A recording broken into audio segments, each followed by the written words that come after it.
So hi, my name is Bruce Fienberg, as Judy explained. It's really a privilege to be here with you all.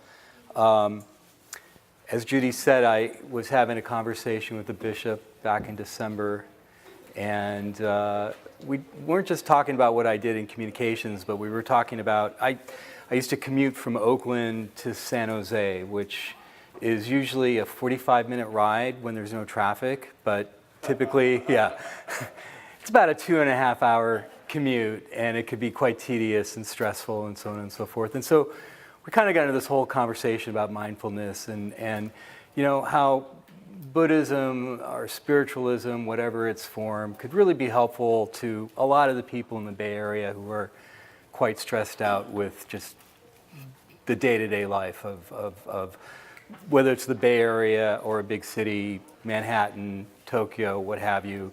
You know, these are very stressful times. And spiritual organizations, whether it's your local temple or church or what have you, you know, people could benefit from this. And sometimes people who aren't involved in a community need to kind of find a path to kind of get involved. And so one of the things he explained to me is the key goal that you all have in terms of encouraging newcomers and bringing up membership and that sort of thing. And part of what's key to that is a good communications program. So I've done communications, you know, starting out in journalism. I segued into public relations and kind of stumbled into high tech. But what I found is regardless of what the underlying message or story is, whether it's technology or finance or religion, there are some fundamental basics that you want to adhere to as you create a communications plan that's going to make it a lot more effective for you to communicate to your different audiences. And so for Judy's committee, I put together a bit of a longer presentation called Unpuzzling Strategic Communications, 7 Fundamentals. And so I'm going to go over those fundamentals today. I'm going to do it a little bit differently than I did in a much higher level way, but I think what I want you to come out of here tonight with is just, you know, some key takeaways on goal setting, on aligning to different audiences based on their preferences in terms of the messages that are relevant to them, as well as the different communication channels that are relevant. How to think about delivering clear and concise messages. And then lastly, maintaining a calendar, which is really kind of the whole secret that brings it all together, that can enable you to sort of move the ball forward, as it were, with your communications. Because it's a very complicated time. I mean, communications can be very overwhelming given the dynamic landscape that we have today. We have traditional media, which, you know, people like to say is going away, but it hasn't. And until those of us who are, let's say, 50 and over are, you know, gone, the traditional media is going to stick with us. And then, of course, you have social media. You have all these different social media channels. Which ones do you use? Which ones do you ignore? Which ones do you ignore at your own peril? And then everything, all the kids are all reading everything on mobile devices. And even those of us in the room, I bet, are as well. I know I read a lot of newspapers and magazines, but I get very few of them in print. Everything is digital, and this is what, you know, this is what folks are expecting. And then video. Video is being used quite a bit, particularly amongst the younger generations, where they'd rather watch a 2 to 3 minute video than actually have to read, you know, a long discourse on something. And so, because of this dynamic landscape, you have to have a strategy to kind of pull it all together. And, you know, some of you might be from, you know, smaller temples. You might think, well, strategy is a big word. I don't need something that complex. But no matter how large or small your organization is, what a strategy is just laying out a path to specific goals. And so what we're going to talk about tonight are the different steps in building a strategy to kind of build this path for you to get to where you want to get to, okay? And to understand where you want to get to, you have to understand what your goals and objectives are. And so clearly, at a very high level, every temple wants to communicate effectively with the Sangha. So you might be communicating upcoming events, lessons, temple info in terms of, if there's some special information like the parking lot's going to be closed on Sunday or something of that nature. And so these are your sort of, what I have in black here would be examples of objectives under each goal. So you have your effectively communicate to your community, raise awareness of Jodo Shinshu and temple activities within your broader community of where you're located as you are trying to build awareness amongst non-members, but you basically want to encourage newcomers.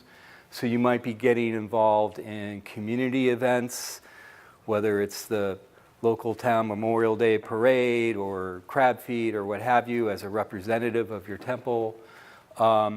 And you'll want to make sure that you're taking advantage of mainstream media outside of the traditional media that you might be using within BCA. And then obviously leverage social media. And all this sort of, sits on this pedestal of just overall sharing the narrative of community, diversity, and inclusion through blogs. I'd also argue sharing content. There might be particular temples that are very active in posting blogs in their website. There's nothing wrong with other temples within BCA sharing that kind of information. And then lastly, just, welcoming newcomers in a warm, inviting way, which I'm sure that that's what you do, but just being cognizant of how you position your messages, for groups of people that, may not be Buddhists, but are interested in learning more and perhaps possibly joining your temple. Yes? Just a piece of paper's going around. I didn't make enough handouts, so put your name and email and we'll get you this too. All right, sorry. Okay. So this isn't to say that these are, I'm saying these are what your goals and objectives should be. I think, what you want to do is kind of just food for thought as you think this through and you think about your own situation with your own temple and maybe some of the different dynamics that you have. But, I basically drew these out just, based on conversations with the bishop and Michael Endo and Judy. And so to me, these are kind of the basics. The other basic is really, ensuring that you are delivering the right message for the right audience. So somebody who might be interested in Buddhism, but isn't quite sure how to go about getting involved, a strongly worded message that might be familiar to people within the Sangha might be a little intimidating for folks that are learning about this for the first time. And so it's not to say that you're going to be watering down your messages in general as you communicate, but it's just being cognizant that, there are going to be different platforms and different times that are going to call for, the appropriate relevance depending on your audience. So there's a huge number of people out there. It's hard to sometimes understand how to cut through all the chatter and all the noise. And so when we talk about the right message for the right audience, you also need to be cognizant of what I call the 3 C's of messaging, which is concise, clear, and consistent. And so let me talk about each one of these. So concise is really what some of you might have learned in English or journalism school, something called the inverted pyramid, where you start with the most newsworthy info first, important details, and then other general information. So if you're communicating, let's say, an upcoming event that is open to the general public, then you perhaps don't want to kick it off with a strongly worded message that maybe folks that are familiar with Buddhism are going to understand. So you kind of want to start simple and work your way through it. If it's a message for the temple community and members, then clearly you don't want to diverge from the main Shinshu message. But I guess what I'm trying to get across here is that when you are free of jargon or devoid of technical language, people can relate to the message more if they're not familiar with the vocabulary and so forth. So it's something to be kind of cognizant of. And it's one thing I've noticed, as I've gone through like the BCA website, and I've gone through the whole directory of temples. Sometimes I notice there's a tendency of, well, I know you have the intent of welcoming, newcomers, but have you really, you want to think through it a little bit more in terms of how you use your language and how you present yourselves, as you think about bringing in newcomers. And the last one is consistent. And so there are studies and so forth that people need to hear the same message at least 3 times before they finally retain it, right? And so just because you say something once doesn't necessarily mean they're going to remember it. And so messages, at least in terms of ideas where you're trying to influence someone's thinking or get them to think a different way, you're going to have to repeat that message, and you're going to have to be consistent about it. So be careful that you don't, diverge from your main message in such a way that it becomes unclear for particularly for newcomers.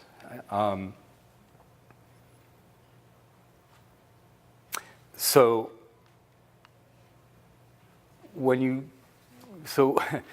lost my train of thought here. There was one other point I was going to make about message consistency, but I think I got the point across.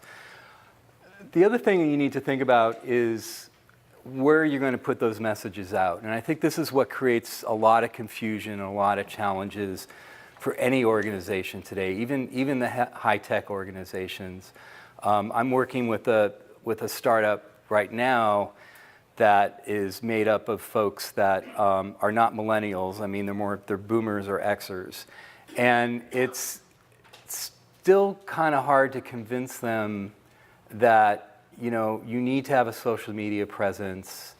You need to communicate via social media. People don't want you to send them emails with PDF files of articles that have run in the local publication, because people don't like their inboxes filled up with junk or attachments that take up space. That's why there's social media. So a lot of the things that people, folks my age think, well, I'll just send out an email blast to 50 or 60 or 100 people. You're actually going to be more effective if you do something like that over LinkedIn, if it's a professional thing, or maybe Facebook or Instagram if it's a little bit more social.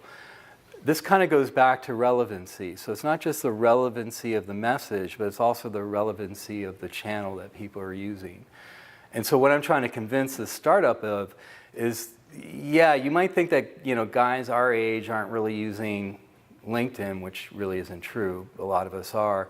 But to understand that, the people that you're selling to, and in this case it's a technology play and they're selling to engineers, these guys are all in their mid-20s to late 30s and early 40s. I mean, they grew up with the internet. They are growing up with social media. This is how they communicate. And so you can't expect them to come to you. You have to go to them. And so I think in the cases of BCA, where you have a very dynamic demographic in terms of the age groups, you have to kind of keep a media mix of both traditional as well as social media. So traditional, I guess, would be Wheel of Dharma as the sort of the official BCA publication. But as you look in your local communities, what are some of the local publications you should be interacting with, whether it be, putting events up in the, the weekly newspaper's event schedule, or getting to know some of the reporters, the beat reporters who might be covering, I don't know if it's a large enough paper, there might be a beat reporter who covers religion, or community groups or what have you. I mean, these are the people that you kind of want to get to know in your local media. But it's still important, the 2 points I'm trying to make here is you can't ignore traditional media, and you also want to make sure you're inclusive of let's call it the mainstream media outside of the traditional, say, Buddhist press. Because particularly if you're trying to attract newcomers to Buddhism, they're not all necessarily reading Wheel of Dharma or some other Buddhist publication. So again, you have to go to where they are, and that would be, the local newspaper or the city desk if you're in a large metropolitan area. On social media, we could spend an entire session just on social media and talking about hashtags and so on and so forth. But the real point I want to make here is what my guess is for BCA, and maybe individual temples are a little bit different depending on your, the group of people involved. But for the most part, I see it as Facebook and Instagram in terms of kind of the social aspect, posting photos, for example, of ice cream socials or events or things that you're having on Instagram. When you post something on Instagram, it can automatically go to your Facebook account. And then LinkedIn is probably a little bit more for professionals. If you're in the ministry, perhaps, I know there's some groups on LinkedIn, but that's really more for staying in touch with people professionally. It's not necessarily someplace you're going to leverage to welcome newcomers or that sort of thing. I think on the social media, it's more, again, with the Facebook and the Instagram. YouTube is mainly video.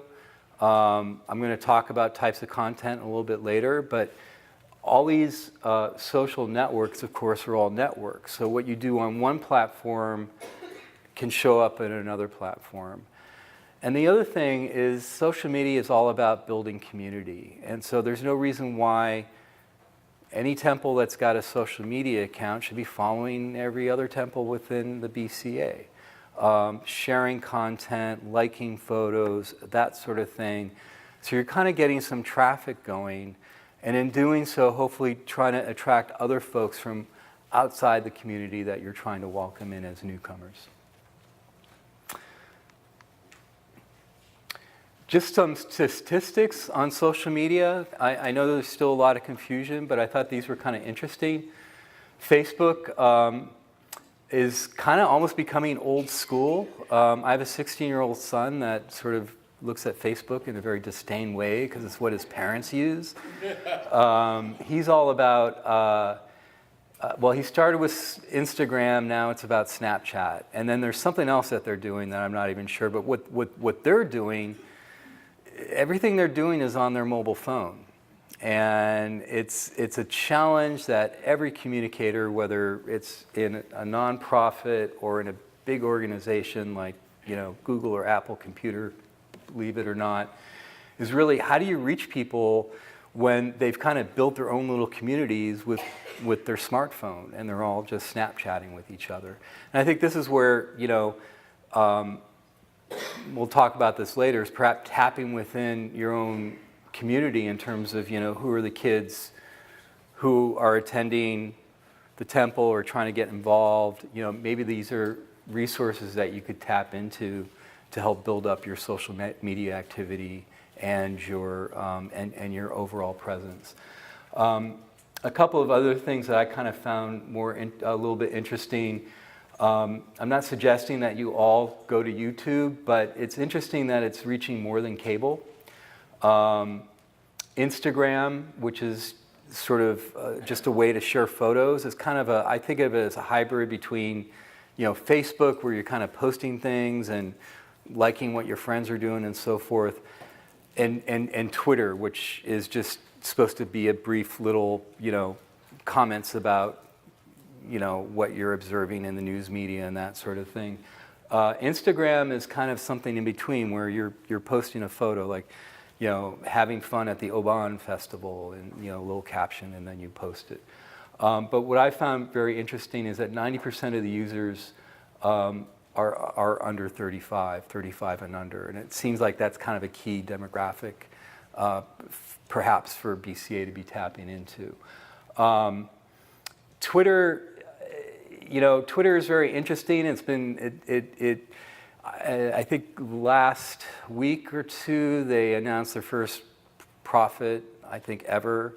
Some folks thought Twitter was going away, but it's not. We know they're kind of getting some help from outside sources. But what's really interesting about Twitter is that it's not really very interactive. I mean, 53% of Twitter users never post updates. Some people update too often. But what that tells me is that Twitter may not necessarily be the right general place for BCA or for your temple. Now, with that said, every group is a little bit different. And so, maybe the folks in Utah are really into Twitter, whereas, the folks in the West Coast are more into Instagram. And so you got to kind of understand what's happening in your own local areas before you commit to, one platform or another. And what's key here is that you don't have to, or nor would you want to do all of these. Your resources are very thin, and time is very valuable. And so you want to think about where you're going to get your most bang for your buck. And then also think in terms of, if you think, well, I'd really like to be doing more, YouTube videos, not just Facebook. Well, it doesn't mean you have to start with your videos today. Work up to it. You don't have to boil the ocean. Just kind of chew things in small pieces. So you all have this in your handout. It's just, again, it's just some very interesting high-level demographics on social media that kind of gives you a sense of how pervasive it is. Because I know for myself, even though I'm in communications, for me it's something that I won't say, it kind of came naturally for me, but to really understand how the generations younger than me are using it, it took me a while to really kind of internalize that and understand not just how to use that as a communication tool for what I was doing, but also to explain to people why it's important and it's not something that's going to go away. Yes? Could you explain the gender? Because they don't add up to 100%. Yeah, that's a good question. How did with the gender was, I think it's a proportion of the total audience. So in other words, of 1.9 billion, I did this chart back in September, so I don't remember exactly how I got there, but maybe I need to get back to you. Because I did take this off an IHS report, and I think I just sort of simplified it a little bit.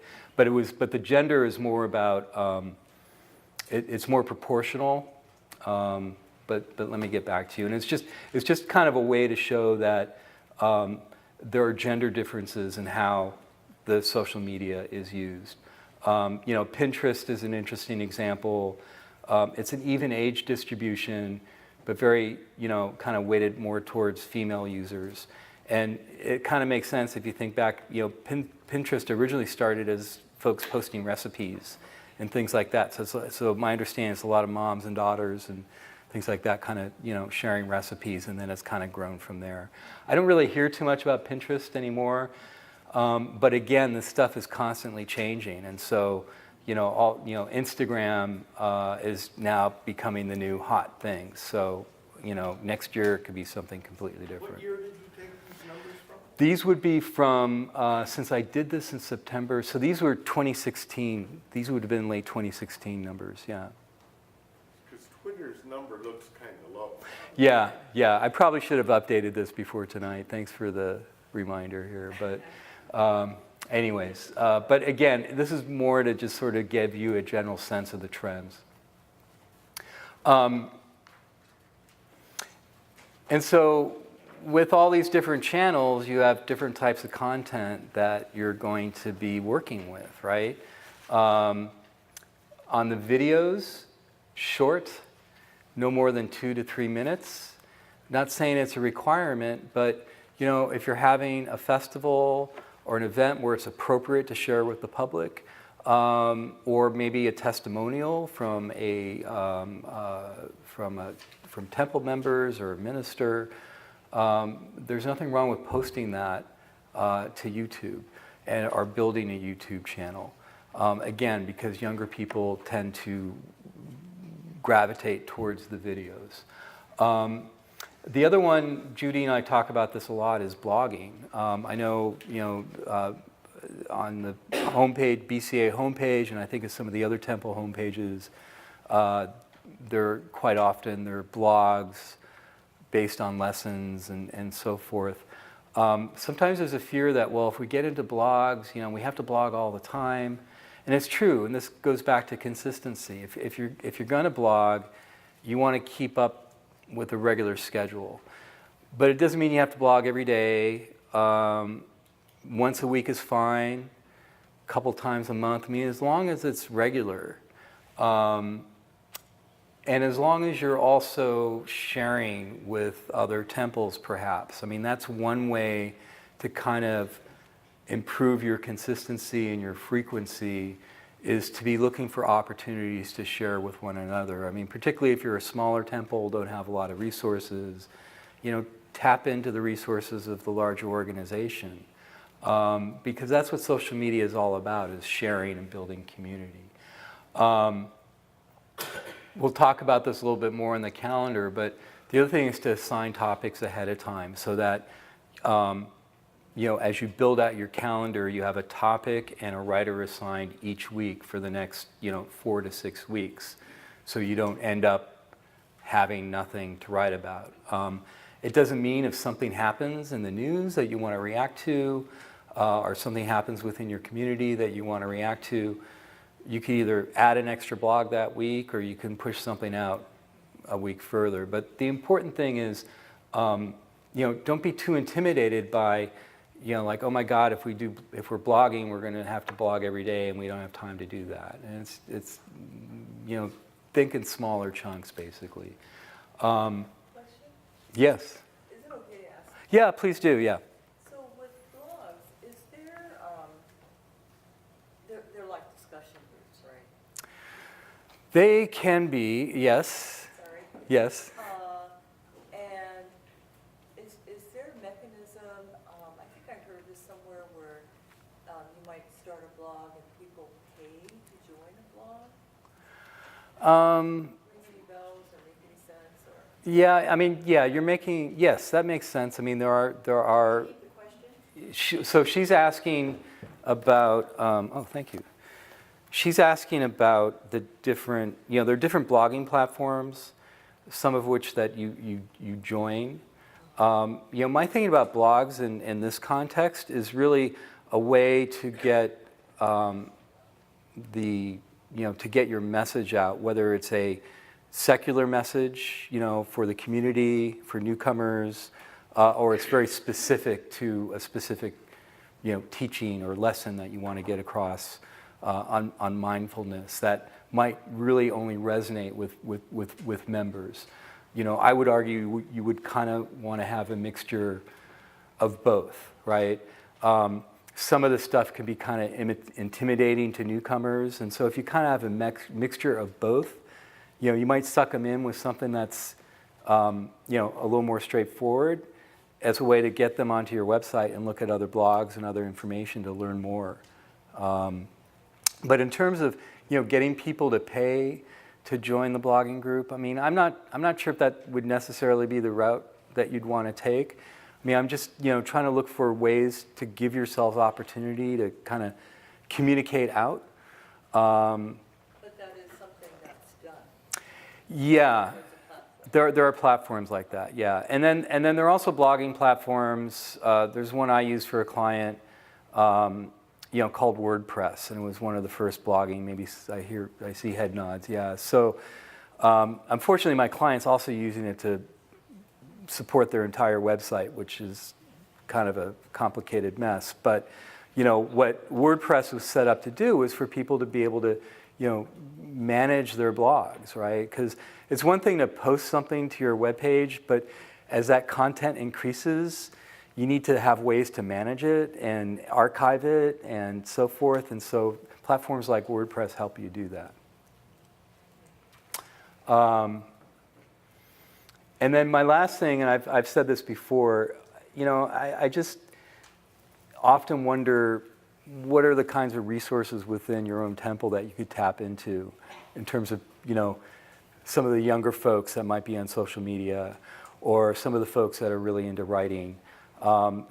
Maybe in your particular case you prefer only the minister to be the blogger.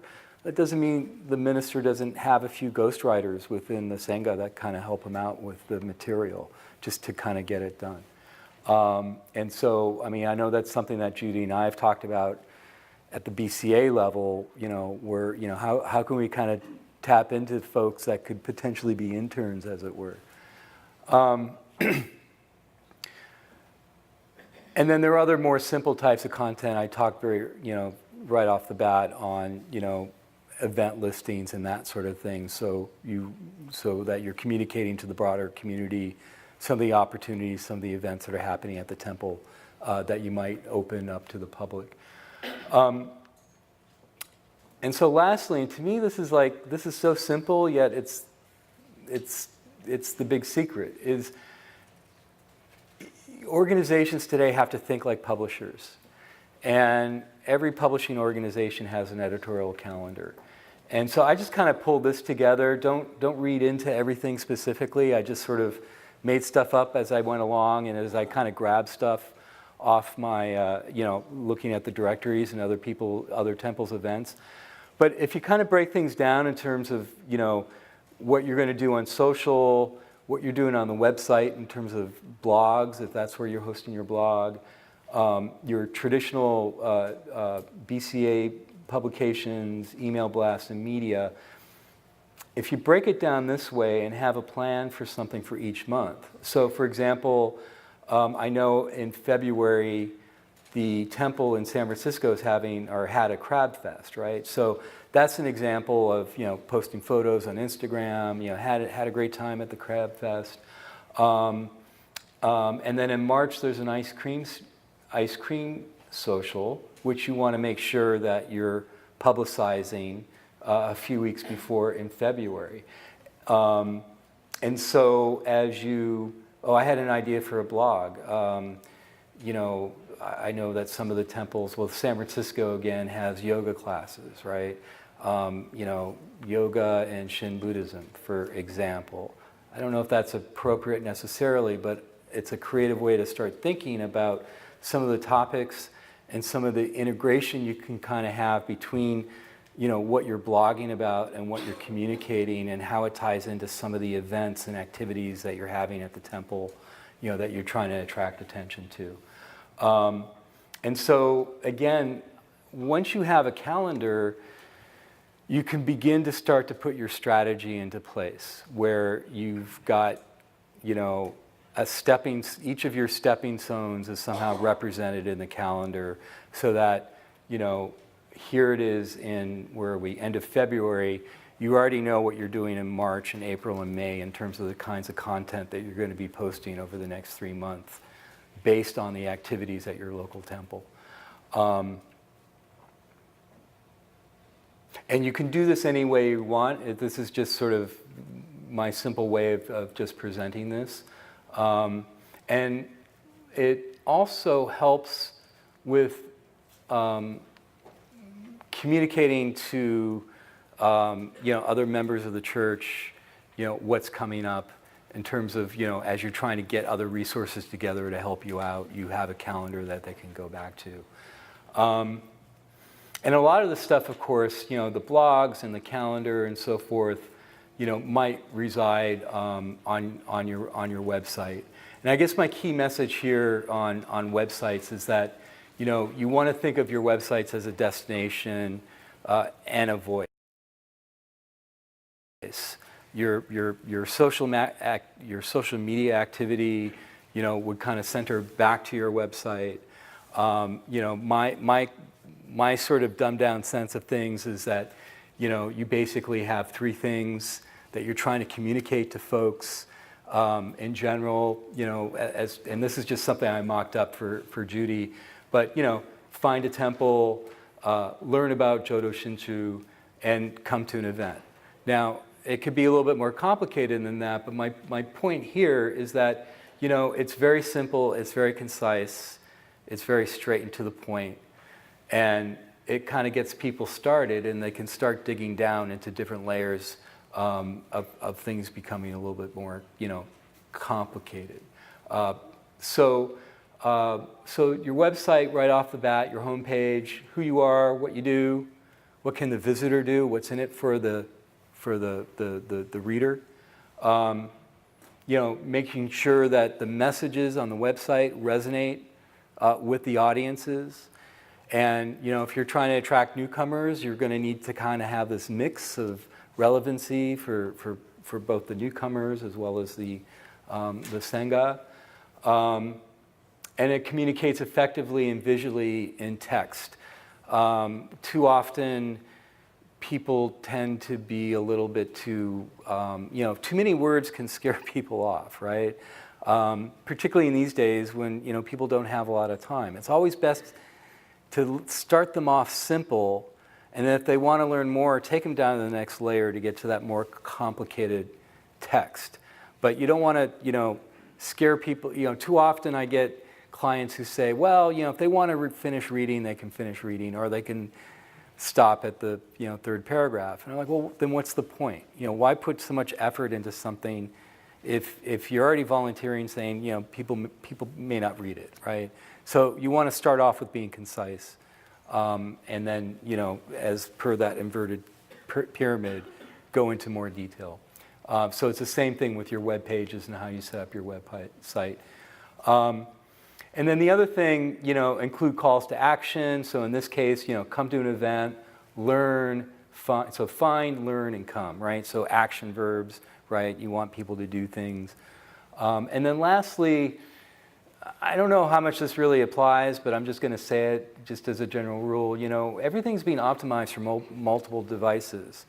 So when you do a website that people look at on their PCs, there's a whole different version that needs to be created in tandem that shows up on mobile devices. And so just be kind of cognizant that your website may not necessarily show up nicely on a mobile device if it's not optimized for it. And again, that kind of goes back to who your audience is and how much you want to spend putting resources into that. But it's just something to be aware of. And so I said there were 7 fundamentals for effective communications, and I've really only talked about 5. So the last 2 are kind of important, excuse me, and things that people don't always think about, but are critical in any effective communications plan. And this isn't so much about the audience. Well, it is a little bit when we talk about feedback, but it's really key stakeholders and getting feedback from those stakeholders as well as from your audience in general, right? Is the message resonating? You can tell from conversations you have with people. You can particularly tell from the number of likes and shares and so forth you get in social media. And if you're monitoring the analytics of your website, you can see how website visits are increasing or decreasing over time. So these are all ways of gathering feedback that you kind of use in your analysis to understand, well, gee, that message I put out about the Obon Festival really worked out well because we got, I'm going to replicate that. Or, this didn't work out so well. I can tell by the non-reaction I'm getting, so what do I need to kind of adjust? And then the other important thing is key stakeholders, because, particularly in an organization like this, people really care and are very emotional about the message. And you want to make sure that you have a process for review, both in terms of quality as well as the content itself. Is that message consistent and in keeping with the overall organization? Will the bishop be concerned if you say that? So you don't let the fear of, not getting getting something wrong scare you off from doing anything, but definitely include the key stakeholders as part of your review process. If anything, make sure they're aware of the calendar. And this was the point I was trying to make earlier about the calendar. It's a way to kind of keep your strategy on schedule, but it's also a way to kind of communicate to key stakeholders what you're up to. And so that if there's any sort of concerns or something you've overlooked or what have you, you have somebody that's kind of doing some check and balances with you. Because what you don't want to do is to communicate in such a way or put out a piece of communication that, somehow is, not appreciated or disruptive, and then it just stops you from doing anything else after that. If anything, learn from mistakes and forge ahead is the best advice I can get. And so again, the key stakeholders and also the people that you want to get feedback from, I would say would be clergy, laity members, and other individual temples. And by the same token, look at other temples as examples of best practices or ideas, and definitely make sure that we're appropriate, that you're sharing things. So these are basically the 7 fundamentals, and what's really key here is to not think of these in any kind of linear or step-by-step way. Think of it more as a cycle. Everything starts with your goals and objectives, but as you get that feedback and as you include your stakeholders and maybe some of your decision making, you're going to be making adjustments in your key message. Maybe that was too watered down, or maybe it wasn't watered down enough. Maybe there's a better way to approach this audience over another, or maybe there's an audience I didn't realize was interested or there. But what drives us at the end of the day is, this analysis that I was talking about, as well as your budget and your resources. And this kind of goes back to, you don't need to blog every day, once a week, or maybe once every other week might be fine. But it's going to evolve over time. And, the sooner you start, a year from now, 2 years from now, you'll be that much further ahead, and you'll have a much richer, more dynamic, and more effective communications. Wow, so I went exactly 45 minutes, as I said. So this is really sort of the short version of a much longer presentation.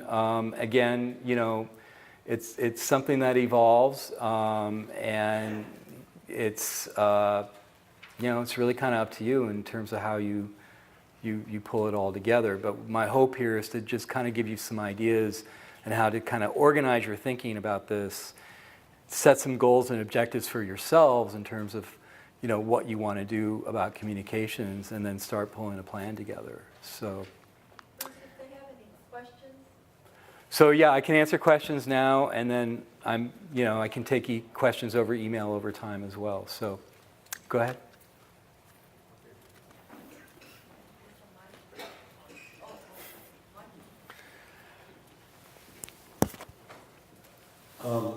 One of the last things you just touched on was depending on your budget to do this. To do something right, not just bare bones, but where you're going to get something to build on. What do you need right off the bat just to start? It almost, that's a really hard question to answer, because it kind of depends on how big you want to go. I've worked on campaigns that, for as little as $10,000, I've been able to pull a plan together for a client, but I wasn't really, I mean, that was mainly paying for the resources to get the content done, right? If you're talking about advertising and things like that, which we're not really is what we're talking about, then yeah, your budget might go up. But if you feel that you need to pay an intern or something to post social media for you, it could be a few $100s a month. The thing is, particularly with social media, it's dependent upon how much time you want to put into it and who you're going to assign within your organization to be responsible for that. And so it might be you've got a great group of people who have lots of volunteer time available, and you can pretty much do it, for the cost of a few free lunches a month, right? If you're trying to go bigger on a larger national scale, where you're talking about advertising and media relations and putting a lot of time into it, I mean, it could go up as high as $30,000 a month, right? So yeah, so that's not what we're talking about.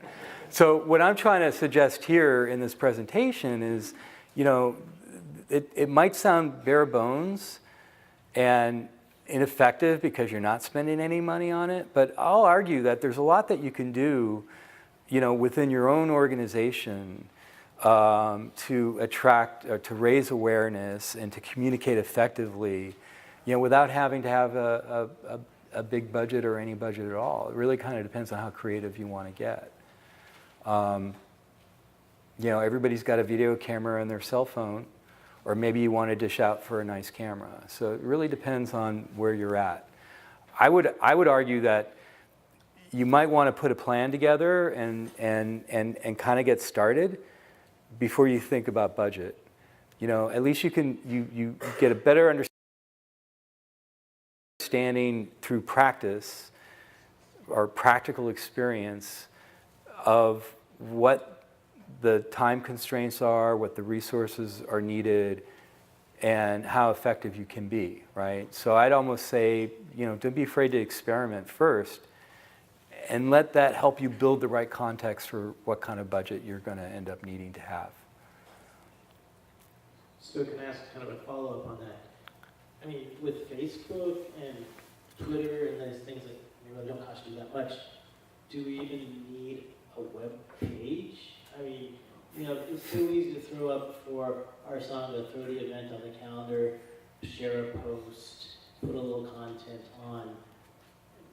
I mean, what are your thoughts about maintaining an actual URL and actually having content, unique content on there, versus just creating a Seattle Betswing Facebook page and just directing people there?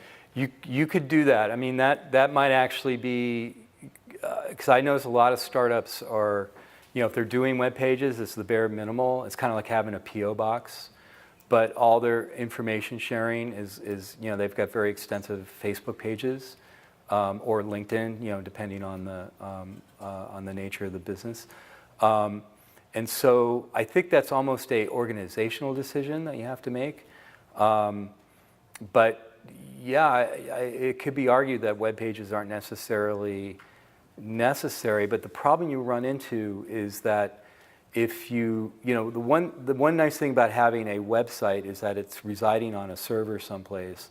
And so if you're going to be posting a lot of content in terms of blogs or other material for people to learn more, you're probably going to need to have a website just as a way to kind of manage and archive that stuff.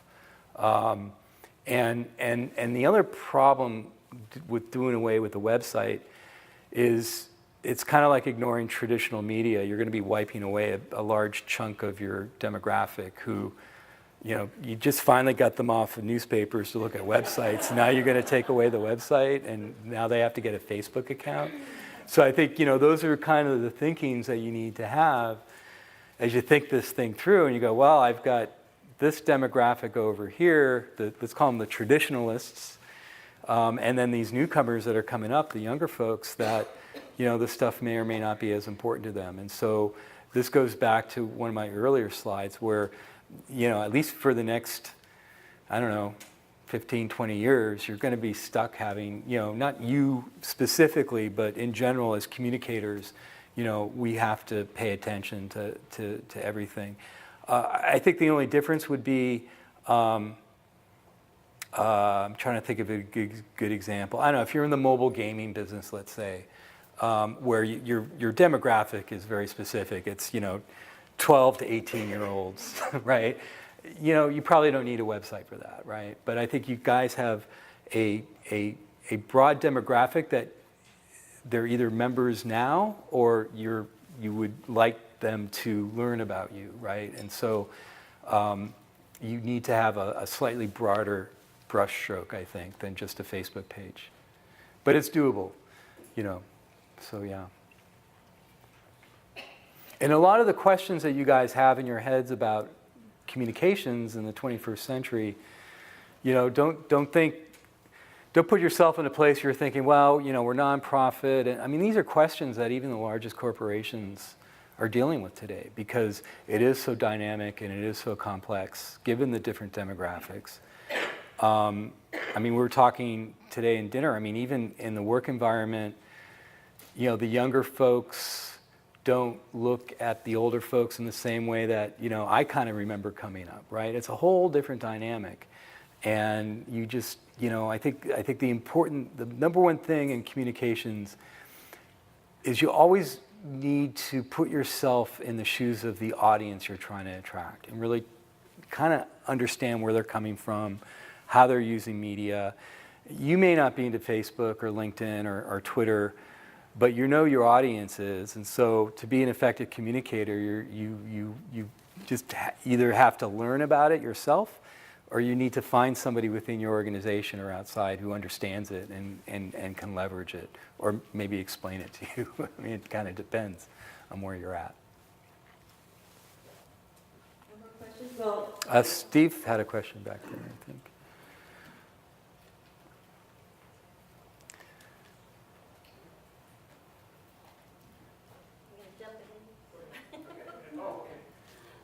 Oh. I was just wondering about websites. A lot of people Google things now, and don't Google search engines go to websites mostly? Yeah, so that's a good. I didn't want to get too much into search engine optimization, but that's actually a really good point. And again, this is like a whole nother session on SEO, because with search engine optimization, there are a couple things to it. When I first learned about SEO, my way of thinking was, well, gee, in journalism school they taught us how to write a headline, and you use the appropriate, words and language and so on and so forth, and that's what you want these analytic engines to pick up on. But there's a whole science to it now in terms of, where those words are placed, and it's not just the words within your content, but the the headers and things that you're using in your HTML that the reader doesn't necessarily see. So all that kind of stuff is, and one thing of note here is that if you go to Google Analytics, anyone can set up an account for free for their website, and you can kind of use that as a learning tool to help understand how to optimize that. I would almost, I think this might actually be a question, for the communications committee for BCA, would be to, come up with the right, come up with the right SEO key terms and so forth, and to share it with all the temples so that there's consistency throughout all the websites. So if somebody, I'm from Sonoma County, we're in California, and if somebody in Sonoma County wanted to look for mindfulness meditation in Sonoma County, you would have to use those words in your webpage in order for them to... More or less, yeah, because otherwise the page isn't, there's nothing to link it to, right? Okay. Yeah. But I'm glad you asked that question, because that's a key component, and it's almost, I almost didn't want to go down that rat hole on SEO, but it's really important, yeah. So I think Steve will be the last one, and we need to turn it over. Okay, this will be a trick question, I know. Part of communications is also ultimately there's a reason behind all this, and I posit that a lot of it is because In the end, we want to do an ask. And so how, as you put together a communication strategy, do you integrate the idea of the ultimate goal of doing an ask, or having some level of way to give back or to make a donation on that page? How does that all work in conceptualizing as you think through this whole idea of a communication strategy? Well, I think, so one of the things that we talked a little bit about is calls to action. And so I think if you go back to some of these goals and objectives, which were pretty high level, if you clarify under any of these circles in terms of what that ask is, so let's say it's donations, which I think you're alluding to, that would probably be more on the effective communications to the Sangha, as opposed to perhaps one of, the raising awareness within the general public, for one thing, right? So, where does that fit into your overall scheme of things? And then, it's how you go about, and then it goes into how do you go about presenting that ask in the most appropriate way. And I think, again, that's almost demographic dependent. It could be a letter that you send out to members, perhaps to older members, perhaps to the millennials. It might be a Facebook ask that, hey, we're having this event, and it's a fundraising drive. We hope you can all make it. You kind of make it, put it in the context of something fun and something that people would want to do. You kind of have to always put your communications, no matter what the ask is, into the context of what's in it for them, right? So, our temple needs a new such and such, let's say, a facelift or what have you. Can you please help? We're having this crab feed in February where we're going to be raising funds. We're going to have a bingo drive. It's going to be a lot of fun. Please come. In that kind of example is you're not necessarily just going out, hand out, but you're kind of, what's in it for them is not only giving to the temple for improvements, but you're also offering, an event and something fun and something sociable. So I think it's almost like, getting creative and thinking outside the box in terms of how you traditionally go about doing that. I think I've had this discussion with someone about this before, and it also depends on what you kind of put into the letter. I think, I don't want to pretend that donations is an area that I've got a lot of experience in, but I've seen it handled in different ways. And again, I think it, like any kind of communications, you got to think through who you're talking to, and what's the best message and best channel that relates to them. Does that help? And sometimes you just need to get in a room and bounce ideas off folks, and one of these sessions where there's no bad idea. And I think that's really the best way to kind of get creative and to think about these things. But it's a key thing. It's really important. Well, thank you. Okay, I hope this was helpful. Yeah, thank you.